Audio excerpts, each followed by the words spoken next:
Dis-moi ce que je dois faire. Je ne peux vivre sans toi. Je ne peux vivre sans toi.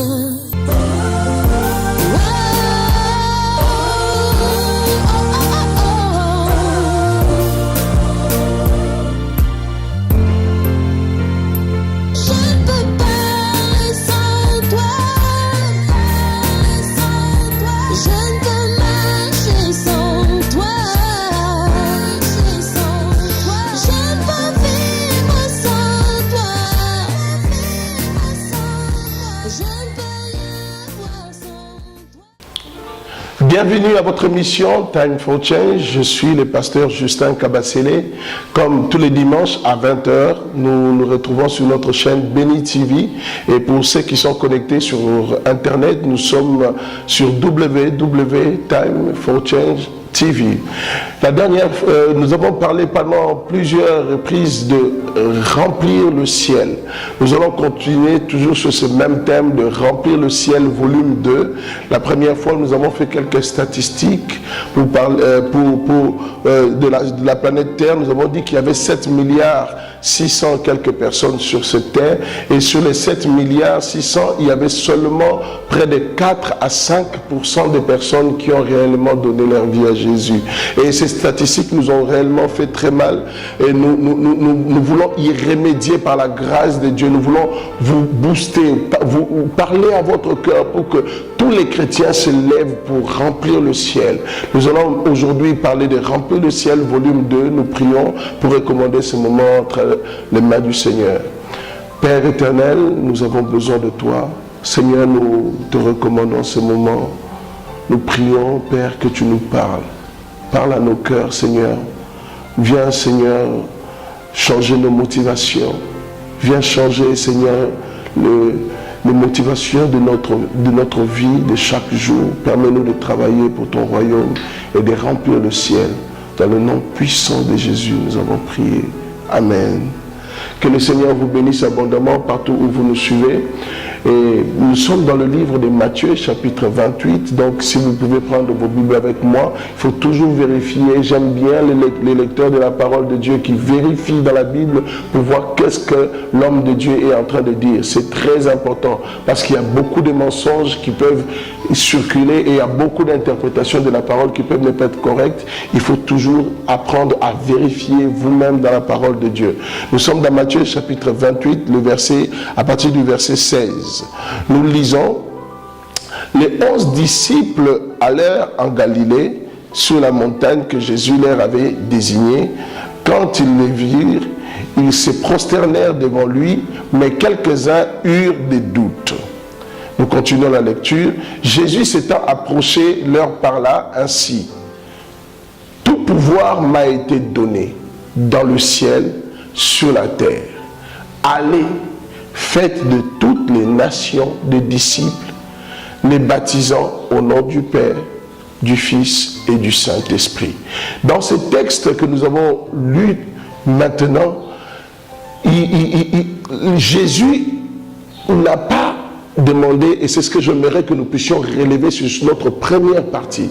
J'aimerais que nous puissions faire une différence entre ceux qui ont un ministère d'évangélisation, qui sont appelés à évangéliser ou à enseigner la parole ou à être prophètes dans des églises, et ceux qui sont juste appelés à témoigner. Je vais peut-être choquer quelques personnes en expliquant ceci. Nous ne sommes pas tous appelés à évangéliser. Je sais qu'il y a beaucoup d'évangéliques qui seront choqués par ce langage, mais c'est une réalité biblique. Vous pouvez le lire dans ce texte que nous venons de lire maintenant. Jésus, le texte nous dit, c'est les 11 qui sont allés sur la montagne que Jésus leur avait indiquée. Ce n'étaient pas tous les disciples qui sont allés sur cette montagne, mais les 11. Parce qu'il y avait quelque chose de spécial que Jésus voulait leur donner aux 11. Quand vous lisez dans la suite du texte, vous allez voir que Jésus dit: et enseignez-leur à observer tout ce que je vous ai prescrit. Et voici, je serai avec vous chaque jour jusqu'à la fin du monde. Donc, ce texte concerne principalement les personnes qui ont le 5 ministères. qui ont les ministères, c'est-à-dire dans ce texte nous voyons les apôtres, mais nous pouvons voir aussi les pasteurs, nous pouvons voir aussi les évangélistes et les docteurs de la parole et les prophètes. Donc tout le monde, je le répète encore, tout le monde n'est pas appelé à évangéliser. Donc si vous n'arrivez pas à évangéliser, ne culpabilisez pas. Par contre, nous allons voir dans la suite, mais tout le monde est appelé, tout chrétien, toute personne qui donne sa vie à Jésus aujourd'hui est appelé à témoigner. Le témoignage est différent de l'évangélisation. Le témoignage est différent de l'évangélisation. Aujourd'hui, il y a beaucoup d'amalgame entre ces deux choses, mais j'aimerais bien faire une précision. Si vous n'arrivez vraiment pas à évangéliser parce que vous pensez que vous n'avez pas le don qu'il faut, le don nécessaire pour évangéliser, sachez néanmoins que Dieu a fait quelque chose dans votre vie et vous ne pouvez pas vous taire parce que vous devez témoigner. Évangéliser et témoigner, c'est deux choses différentes. Nous allons rentrer en profondeur pour que nous puissions bien comprendre cela. Si nous voulons remplir le ciel, les ministres de Dieu doivent évangéliser, parler de Dieu, enseigner la parole, baptiser. Il y a tout un travail, il y a tout un processus à faire que nous voyons dans Matthieu chapitre 28 que nous venons de lire tout à l'heure. Nous voyons qu'il y a un travail à faire au niveau des évangélistes, au niveau des pasteurs, des docteurs de la parole. Mais lorsque nous allons dans Actes des Apôtres, chapitre 1er, le verset 8, nous nous rendons compte d'une chose. Ils étaient nombreux à côté de Jésus, parce que nous les voyons tous réunis après dans la chambre haute, et Jésus leur parle en disant ceci. Nous lisons la parole du Seigneur, Actes des Apôtres, chapitre 1, verset 8. Mais vous recevrez une puissance, c'est-à-dire que toute personne qui reçoit le Saint-Esprit dans sa vie, la Bible dit, vous recevrez une puissance. Le Saint-Esprit, la personne du Saint-Esprit qui est à distinguer avec cette puissance, le Saint-Esprit survenant sur vous, et vous serez mes témoins à Jérusalem d'abord, dans la Judée, et puis dans la Samarie et jusqu'aux extrémités de la terre. Être témoin n'est pas quelque chose qu'on essaye de faire. Ça, c'est très important à comprendre. Il y a beaucoup de gens qui n'ont rien vécu avec Dieu, qui ne vivent rien avec Dieu et qui essayent d'être des témoins. Ce n'est pas parce que tout le monde dans votre église parle de Jésus que vous pouvez parler de Jésus si vous n'avez pas une intimité avec le Christ. Je fais bien une différence. J'ai dit ceci. Les évangélistes sont appelés à évangéliser. Les apôtres, nous avons vu le 11, comme Judas avait trahi le Christ, donc ils étaient restés à 11. Le 11 sont venus et Jésus leur a dit dans Matthieu chapitre 28, verset 16, Jésus leur a dit, tout pouvoir m'a été donné, allez, faites des nations, les nations, mes disciples. Faites des nations mes disciples. Apprenez-leur à observer tout ce que moi je vous ai prescrit. C'est-à-dire enseignez-leur ma parole. Donnez-leur ce que moi je vous ai donné. C'est un travail d'enseignement, c'est un ministère, c'est des ministères que Jésus est en train de donner aux apôtres. Et maintenant nous voyons à tous ces disciples réunis, les Marie-Madeleine, sa mère, et puis ses frères et ses sœurs et tous les autres réunis ensemble. Jésus leur dit, le Saint-Esprit, vous allez rester ensemble, vous allez vous retrouver ensemble, ne vous éparpillez pas, restez ensemble. Et lorsque le Saint-Esprit surviendra sur vous, vous n'aurez plus de choix. Et j'aimerais que nous puissions bien noter cette notion de choix. Quelqu'un qui a reçu l'Esprit de Dieu est conditionné à aller et à témoigner de la grandeur de Dieu. Un témoin, c'est quoi? Un témoin, c'est quelqu'un qui a vécu une situation. Je vois un accident tout autour de moi, je vois quelqu'un qui vient, qui cogne l'autre, et la situation, je l'ai vécue, j'ai regardé, et je suis capable d'en parler. Je suis capable de dire, voilà ce qui s'est passé, ça a commencé comme ça a avancé comme ça, il est venu comme ça, il a fait ça, et il a cogné à cet endroit. Beaucoup de gens dans nos églises prennent la parole mais ne sont pas des témoins. Prennent la parole tout autour d'eux mais ne sont pas des témoins parce qu'ils n'ont pas d'intimité avec Dieu. Ils ne vivent rien avec Dieu. Bien-aimés dans le Seigneur, laissez-moi vous interpeller pour dire ceci. Vous devez apprendre d'abord à chercher Dieu, à chercher une intimité avec Dieu. Sans cette intimité, il vous est simplement impossible d'être témoin du Christ. Et je le répète encore, tout chrétien doit absolument témoigner de Jésus. Tout chrétien. Cela n'est pas réservé aux apôtres. Cela n'est pas réservé aux pasteurs, cela n'est pas réservé aux prophètes, c'est tout chrétien. Vous ne pouvez pas dire que vous êtes chrétien et dans votre vie de chaque jour, vous vous réveillez le matin, vous venez vous coucher le soir sans pouvoir parler de ce que vous avez vu et entendu. Rappelez-vous des disciples, lorsqu'on les a arrêtés, on a voulu les fouetter, on leur a dit, nous vous interdisons de parler encore en ce nom. L'apôtre Pierre prend la parole et dit ceci, regardez, est-ce que nous devons obéir à Dieu ou bien à vous les hommes? Parce que comment vous pouvez nous empêcher de dire et de proclamer les choses que nous avons vues de nos yeux et que nous avons expérimentées? Amen. Bien-aimés dans le Seigneur, j'aimerais que vous puissiez comprendre cela. Je vous interpelle d'abord à chercher cette intimité avec Dieu. Il est important que les chrétiens vivent une intimité profonde, vivent une relation avec Dieu, vivent quelque chose que nous sommes capables de partager à des hommes. J'ai l'habitude de dire, arrêtons de prêcher des choses que Bill Gates peut avoir. Prêchons des choses que les milliardaires ne peuvent pas avoir, ne peuvent pas posséder. Un jour, je vous raconte une histoire que le pasteur Karambéry a racontée récemment lorsqu'il est venu à Abidjan. Il racontait une histoire, il disait, un jeune homme est parti voir un vieux monsieur et puis il a commencé à l'évangéliser, à lui parler de Jésus. Il a commencé à lui dire, voilà, Jésus fait des miracles, Jésus est merveilleux, Jésus veut vous donner le bonheur et tout ça. Et lorsque le jeune homme a fini son discours, le vieux l'a regardé, le vieux lui dit, mais dis-moi mon petit, tu peux venir avec moi? Le petit vient. Il lui dit, ok, voilà mon garage. Il lui montre le garage et puis il l'ouvre, il dit, est-ce que ton Jésus t'a donné cette voiture-là? Il lui montre de belles voitures, de belles Mercedes, des très belles voitures. Il dit, est-ce que ton Dieu t'a déjà donné ça? Et le petit dit, non papa, il ne m'a pas donné ça. Il dit, ok, viens encore, viens. Il lui montre son grand salon, des chaises en cuir magnifiques, et des emballages, des trucs en or. Et puis il lui demande, est-ce que ton Dieu t'a déjà donné ça?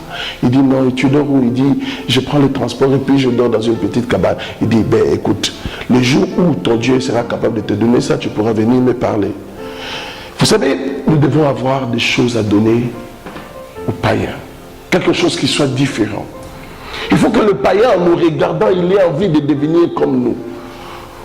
Aujourd'hui, lorsque le païen nous regarde, on ne donne pas envie, ils n'ont rien à envier chez nous, il n'y a rien qui nous attire chez eux.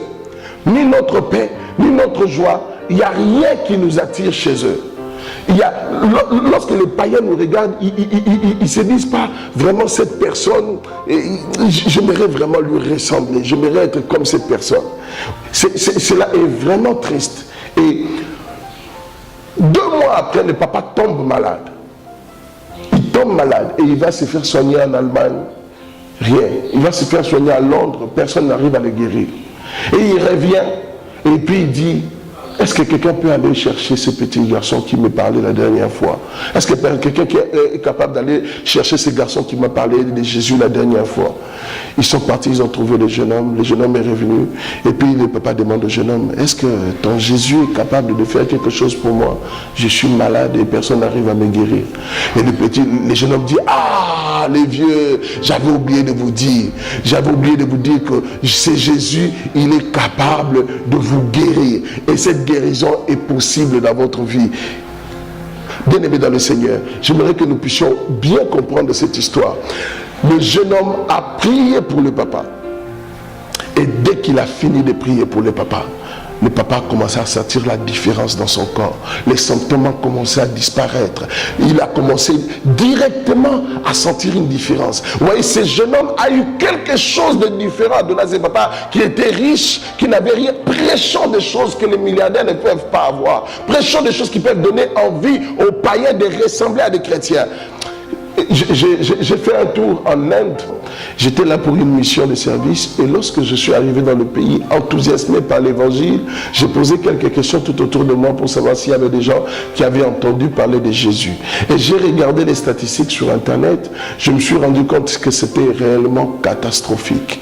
Dans une population d'1,3 milliard personnes, il y a 1%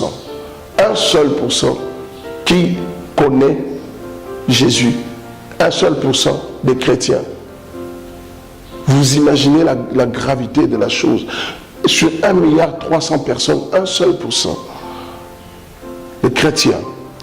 Et lorsque je me suis rendu compte de cela, j'avais ces ailes de parler de Jésus. Et le 4e ou le 5e jour de ma mission, je suis tombé. Palu. Le palu m'a attrapé. Et vous imaginez le pasteur au milieu de beaucoup de païens. J'ai dit au Seigneur, Seigneur, je sais que tu es capable de me guérir de ces palus. Relève-moi vite pour que les païens ne disent, ne se moquent pas de toi. Je savais que la foi que j'avais mise en cette prière pouvait me guérir facilement. Dieu est capable. J'ai expérimenté beaucoup plus que ça par rapport à la foi, par rapport à la prière pour les guérisons des maladies. Mais le Seigneur ne m'a pas guéri. Et j'ai vomi. Et c'est un Indien que j'ai connu juste la veille, juste le jour d'avant. C'est un Indien qui est venu, qui a appelé l'ambulance pour moi. L'ambulance est venue. Et lui-même, il m'a appris, il m'a ramené dans des petits tuk-tuk et il m'a ramené jusque dans l'ambulance. C'était 20h, 21h. Et jusqu'à 2h du matin, cet Indien est resté avec moi. Il s'occupait de moi. Il était aux petits soins. Il prenait mon téléphone, il s'occupait de moi. Je voulais appeler ma femme, il vient, il me donne le téléphone, il me partage son wifi. Il s'est tellement bien occupé de moi. Je ne voulais même pas, mais il a pris soin de moi. Comme à un moment je me posais la question, ce genre de personnes existent encore sur la terre. Est-ce que cette personne a une famille ou pas? Comment cette personne peut rester avec moi de 21h à 2h du matin jusqu'à ce que je me sois endormi et la personne est partie? Vous savez, bien-aimé dans le Seigneur, c'était une leçon pour moi. La Bible nous dit, c'est en cela que le monde reconnaîtra que vous êtes mes disciples, si vous savez vous aimer les uns les autres. Moi qui suis chrétien, je me suis posé la question, est-ce que je suis capable de me comporter de la même manière, moi Justin, envers quelqu'un même de ma foi? Le bon samaritain, nous voyons l'exemple du bon samaritain que Jésus donne. Il s'est occupé des gens. Aujourd'hui, l'amour a disparu de l'église. Et pourtant, la Bible dit, c'est en cela que le monde reconnaîtra que vous êtes mes disciples, si vous vous aimez les uns les autres. Un Indien, un Hindou qui ne connaît pas Jésus, qui n'a rien à faire avec Jésus, vient me donner la leçon de ma vie. Et le Seigneur était là. J'ai demandé au Seigneur de me relever, de me guérir. Il m'a dit, regarde. Le Saint-Esprit me disait, regarde. Regarde ces messieurs. J'ai regardé, j'ai essayé de comprendre. Et le Saint-Esprit m'a dit, est-ce que vous êtes encore capable de faire ça? Entre vous, chrétiens. Bien-aimés dans le Seigneur, nous devons réellement nous remettre en question. Aujourd'hui, il n'y a que jugement sur jugement dans l'église. Dans l'église de Dieu, il n'y a que des hommes et des femmes qui parlent mal les uns contre les autres. Et personne ne sait aimer les autres. Nous ne savons pas prier les uns pour les autres. Nous ne savons pas nous relever. Comment nous voulons aller évangéliser et toucher les autres qui sont dehors? Comment nous pouvons aller témoigner de Christ pendant que notre vie ne reflète rien? Vous savez, le meilleur témoin de Jésus, le plus grand témoin de Jésus, c'est quelqu'un qui témoigne avec sa vie. C'est quelqu'un qui témoigne la bouche fermée, qui témoigne sans ouvrir la bouche, et les hommes regardent et ils disent, ça c'est un petit Christ. J'ai l'habitude de raconter cette histoire qui est vraiment extraordinaire. Un jour, des missionnaires américains sont partis en Égypte pour aller évangéliser. Et ils arrivent en Égypte, ils commencent à parler de Jésus, à dire qui était Jésus, comment Jésus était, le caractère de Jésus, le caractère du Christ.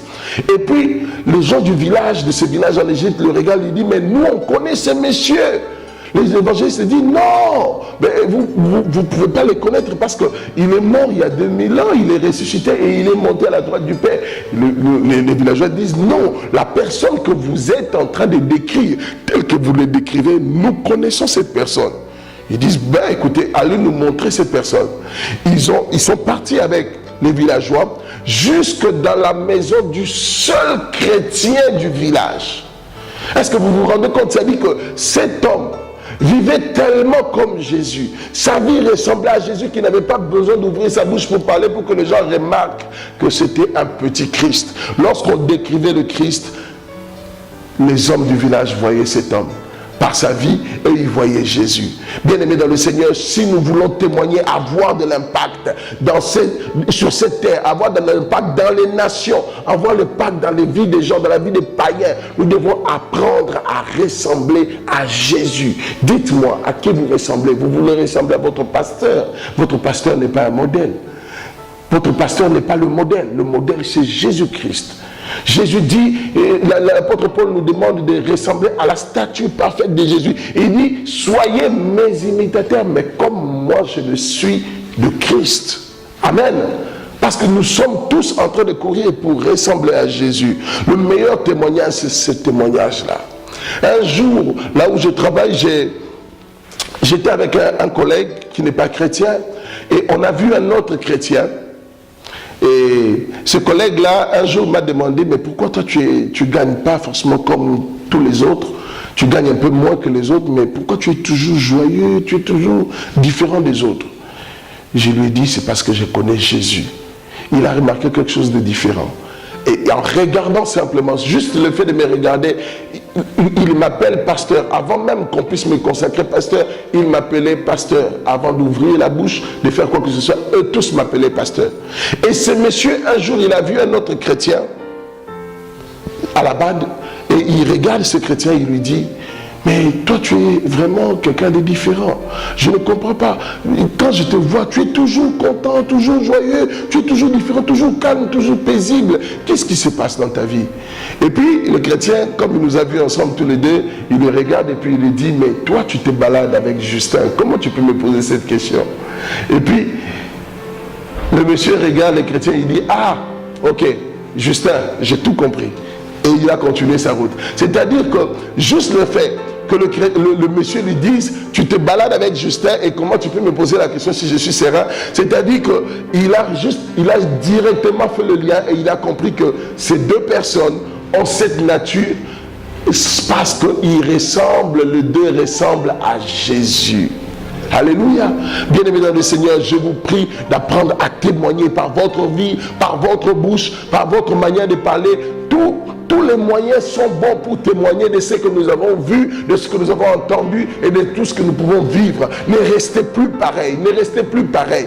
Quittez vos quatre murs, quittez vos quatre murs où vous faites exactement les mêmes choses. Je prie par la grâce de Dieu que le Seigneur vous donne l'équipement nécessaire pour pouvoir témoigner de sa grandeur. Le monde a besoin d'entendre parler de Jésus et le monde peut entendre parler de Jésus au travers de votre vie. Quittez votre confort, quittez votre zone de confort pour aller parler de Jésus. Vous êtes appelé au ministère, levez-vous maintenant. Vous êtes appelé au ministère, j'ai dit levez-vous maintenant. Vous entendez ce message, vous êtes dans votre chambre, partout où vous êtes.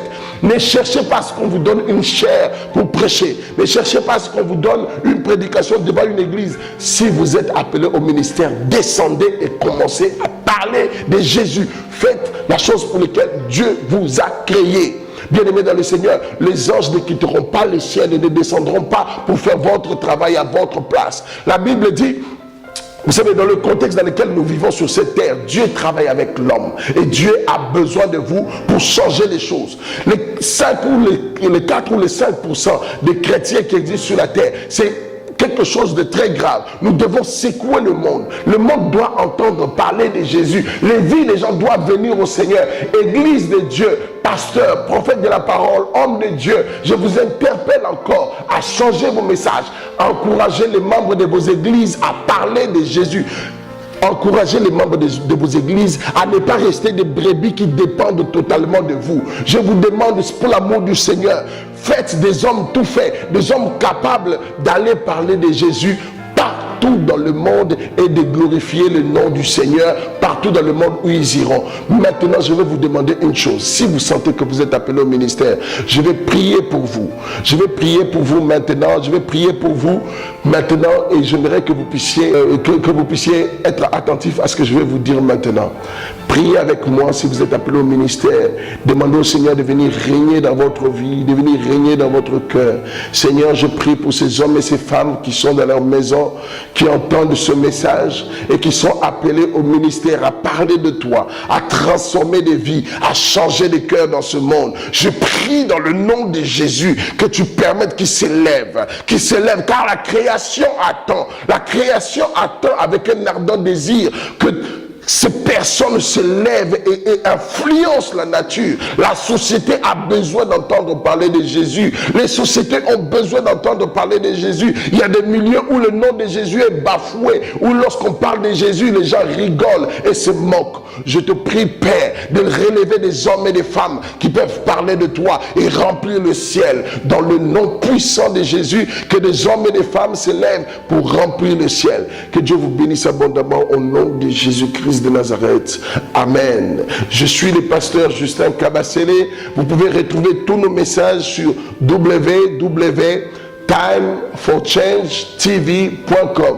Je le répète encore, vous pouvez retrouver nos messages sur www.timeforchangetv.com. Vous pouvez aussi nous écrire, nous envoyer vos commentaires ou tout ce que vous voulez sur info@timeforchangetv.com.